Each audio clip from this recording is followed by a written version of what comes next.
Poletno dogajanje na Bledu je popestrilo športno alternativno popoldne. Mimoidoči in vsi željni zabave so se lahko preizkusili v malce nenavadnih, že skoraj cirkuških podvigih. Hoja po vrvi, ples ob drogu in na tkanini, akrojoga, vrtenje kitajskih krožnikov in še. Dejavnosti, ki jih v vsakdanjiku nismo vajeni, za nekatere ljudi pa je to čisto nekaj običajnega. Eden izmed takih je tudi organizator popoldneva Andraž Teran. Cirkus je že od nekdaj zelo zanimiv za gledati, tako da sploh vsaka se želi v tem še preizkusiti, je pa sploh zanimiv. Tako da na ta način ljudje tudi spoznajo, ali je disciplina dejansko res tako težka, ker če gledamo cirkus, gleda vse enostavno, lahkotno, ko pa probamo cirkus, je pa težko in naporno. Ekipa Kreativa si želi, da bi ljudje pobliže spoznali te športe, zato so letos dogodek organizirali že drugič. Jaz mislim, da vsi iščemo neke izzive v življenju. Ne? To je spet ena opcija, kako lahko si nekdo popestri dan oziroma svoje življenje.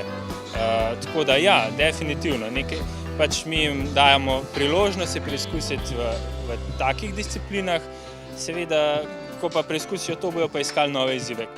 K sodelovanju so povabili ljudi, ki se s tem ukvarjajo na profesionalni ravni, predvsem pa ljudi, ki stvari delajo s srcem. Sanja Despotovič iz Dua Acromantics se je z akrojogo začela ukvarjati pred 3 leti.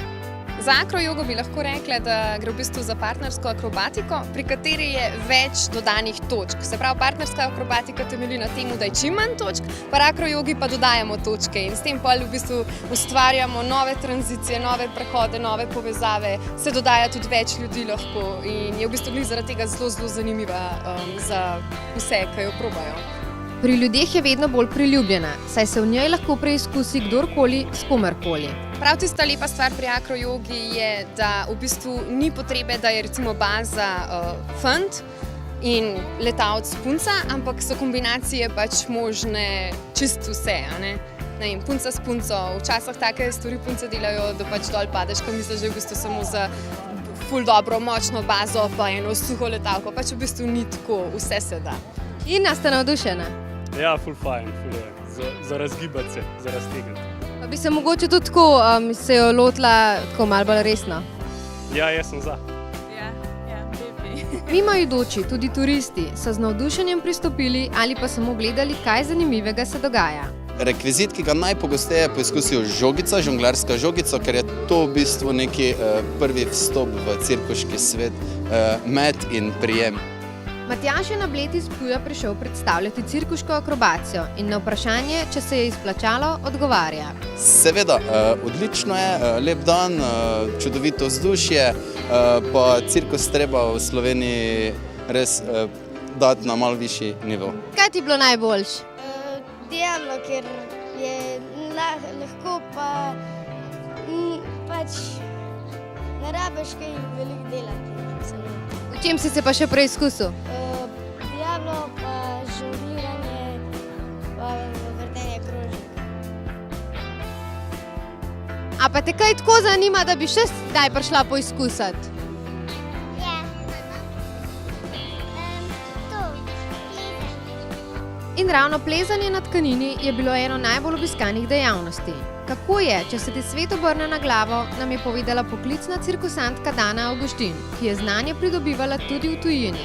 To je ples in akrobacije na zračnih tkaninah oziroma svili, kako se uradno reče. Disciplina, ki se je začela v cirkusu. Tudi drugače je vadba odprta in za otroke, in za najstnike, in za odrasle. Močne roke, noge in tudi so potrebni za večino športov, še posebej pa to velja za ples ob drogu. Ta z vsakim dnem postaja aktualnejši. Mi smo tukaj s plesnim studijom Mademoiselle in predstavljamo ples ob drogu. Predvsem hočemo pokazati, da je to za vsakega, da lahko vsak poskusi, da je to zabavno, da je sproščujoče, pa imamo lep dan, tako da smo super. Kaj pa tako, ne vem, recimo je pa na voljo za vse, pač moške in ženske, odrasle otroke? Pri nas trenutno v studiu nimamo še nobenega moškega, mogoče tudi zaradi tega, ker je treningi so bolj prilagojeni za ženske, poudarjamo tudi ženstvenost, tudi da se sprejemamo sebe, svojo postavo, kakršne smo.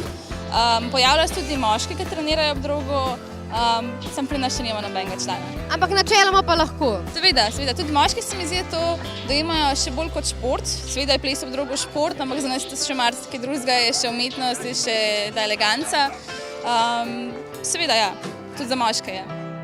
Nekaj novega v svetu akrobacije pa je ples na obroču oziroma aerial hoop. Vaditeljica Katja Savkovič iz Moj klub je ena redkih, ki se pri nas s tem ukvarja. Jeseni prvič začnejo s tečaji, zato so se povabilu na dogodek z veseljem odzvali. Pa mislite tako, načeloma zdaj, kar ste videli, da bo kar nekaj zanimanja? Glede na povpraševanje, pa glede na to, da je majčkeno lažji od plesa na drogu, moje, da bo, no. Tudi za starejše je lažje, tako da jaz mislim, da bo. Pa mora imeti recimo oseba, ki to začne, kakšne osnove plesa na drogu? Ne, to ne, je pa lažje. Je pa bolj, no, če so, ker je že dosti elementov podobnih, tako da se veliko lažje naredi, ampak vsak začetek je nekaj. Tukaj je v bistvu šport za zabavo. Največ je to, da je rekreacija, da se rekreiramo, da smo zdravi, da se gibamo in ob tem neizmerno zabavamo. Kot pravi slogan dogodka, Be different, be active. Naj strah ne bo vaša ovira.